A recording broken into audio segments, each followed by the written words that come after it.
hanging out here. This was a request from Mike Welch, actually. I just saw Jim Claypool pull in his 18X. We'll zoom out here a little bit so you can see a little bit more about it there. And I said, so tell me about Jim Claypool. He says, good guy, man. You should get on over there and chat with him. So that is what we are doing here today. He's been out about 5 or 6 times this year, started racing. We'll get to all that in just a second. How we doing, Jim? I'm doing good. So, how are we doing this year? How's the car? Well, it's been a long year. It started out a little slow. I had an engine being built, and the shop that it was in burned down. Really? Yeah, so I got a late start. The engine had to be gone through, and got it done, finished up about a month ago. So. Okay. So is that what kept you from racing, or did yes, you have it? Yes, I didn't have a spare engine, so I've been only at it for about a month now. Okay. Maybe a month and a half or so. But So is the car doing well? Is the driver doing well? the car's doing well. Driver's a little rusty. Is he? Okay. I've only been racing a few years, so it's a learning game. It's the car's probably a top 5 car on a good night. Okay. But it's definitely not easy. I'm racing against a lot of guys that are really fast and some kids that are really fast. That's true. That's true. And but I have fun. That's what I'm here to do, is have fun. So. Well, let's be honest. I think that's why anybody starts this thing in the first place. But Right. somewhere along the way, Right. it could become unfun real fast, can't it? I mean, it's a lot of work and a lot of time in these. And Yeah. at any level of racing, you spend a lot of money and a lot of time. So. Yeah, and people don't think that. I think a lot of people think like with something like a hobby stock, we wash it off, we check the lugs and check the tire pressures, and we race, right? This has got it's got good parts in it. It's got low friction ball joints. Really? Yep. It's got upper A arms, and it's got a good engine in it. There's nothing junkyard in it. That's for sure. Well, I would imagine too, Jim. Tell me if I'm wrong. But when did you start? Maybe late June, early July? Yes. Everybody else has already been racing a couple months. You're playing catch up, and in theory, you should never catch up, right? Right.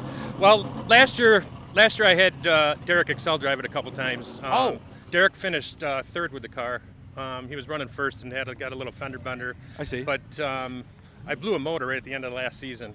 Kicked the rods out of it here at Canandaigua. Hence the need for the new one. Yeah. Yes. So it's just been one setback after another, and I've kind of stuck with it. And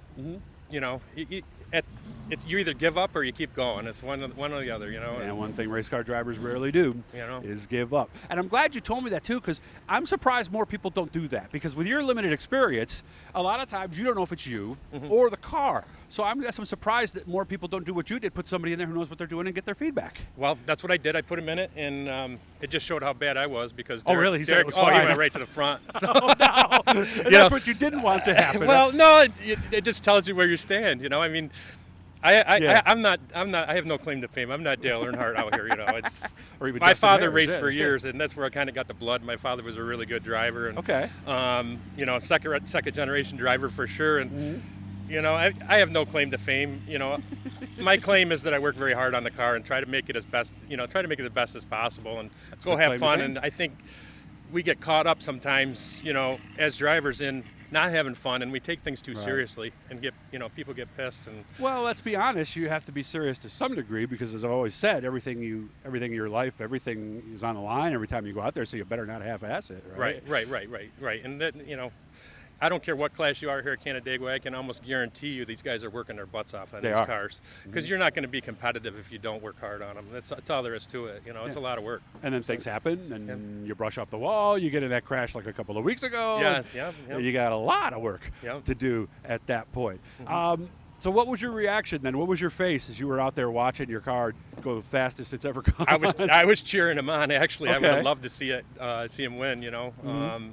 He didn't win, though. He didn't win. Okay. No. He's won a lot of weight. He's a hell of a driver. He's won a lot of races, a lot of experience. When I took the car over to those guys, I learned a lot. They did some setup things that I'd never heard of. Oh, really? In street style. Oh, yeah. They worked on it a couple weeks and changed a lot of things. And the car is a lot different than I drove it last year. And this year it's a lot better. So. Okay. And you obviously scale, right? Yes. Okay. Yeah, Numbers are consistent? Numbers are consistent. It's a heavy car. That's part of the problem.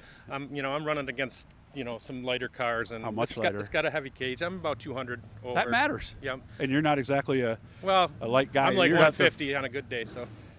Really? Okay. I think I need to borrow his scale. Right. I could be 170 again. It does have some left side weight. We're not going to. Okay, gotcha. It does. It has left side weight in it. What's the plan? Because I know about now everybody starts thinking 2022. Well, I don't know. I'm either going to cut it apart or I'm going to get something new. I think if I stay with it. It's got a stock floor.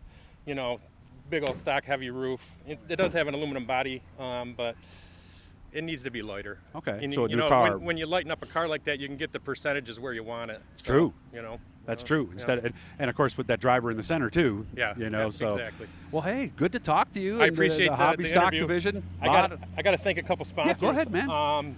You know, I got. I got JT Auto. I got 2 JT Autos. I got JT Auto in Brockport and JT Auto in Jordan, New York. What were the chances of that? I know it's. Well, he said he'd sponsor me. I said perfect. I said JT Auto's already on the car. Use so. your middle initial. Yeah. We got Burley's Firehouse Pub, and we got Fred's Welding in Angelica, New York, and they all take care of me, so I wouldn't be able to do it without them. So I So they've appreciate done a little it. welding on the car. Huh? Yes. Well, I'm a welder. I got veteran welding on the back. That's cool. that's my business. So I do Nice. welding inspection and anything to do with welding. I do that. So Good trade from what I hear, right? yes, all my whole life, 30 years. So Yeah, yeah, and kids out of high school should consider that, right? absolutely. I taught welding at BOCES for 10 years, so I would highly recommend it if if a young kid wants to make some money nowadays. Now's the time. you Yeah, know. not be a couple $100,000 in debt before Well, you they're even making take your first job. close you to know? 100 grand. If you do what you got to do. Nice. You got to pay your dues, but Well, just like you do in these, yep, right? So yep. Yeah, you're not gonna. If anybody that is watching thinks they're gonna buy a hobby stock and go out and be in the front Just go out and first win. race, it's not that easy. I can assure you. So good to meet you, Jim. Good Yes. job, man. Thank you very much. Hit the Bluey guys, subscribe. No, stay there for a second. I want Yep. people to see you. Yep. Hit that subscribe, share, like, all that good stuff. Support if you can. Jim, you have yourself an awesome night, man. Thank you very much.